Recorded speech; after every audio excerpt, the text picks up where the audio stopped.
राज्य में बढ़ुची दैनिक संक्रमण गत 24 घंटे सारा राज्य चिन्हट होती 1784 जन नुआ कोरोना आक्रांत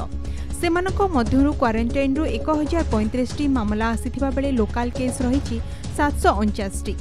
एने राज्य सूचना और लोक संपर्क विभाग पक्षर ट्वीट कर सूचना दी जाइए। एसत नुआपड़े दिनकर संक्रमण अत्यधिक बढ़ी जाए 303 होइछि। सुंदरगढ़ 241, खोर्धारू 201, संबलपुर 114, कलाहांडी 68,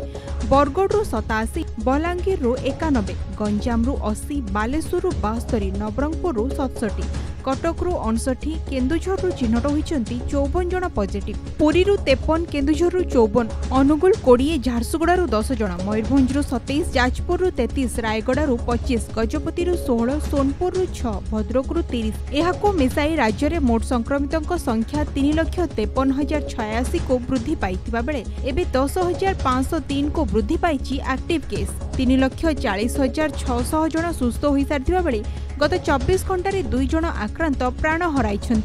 राज्य में कोरोना जनित मृत्यु संख्या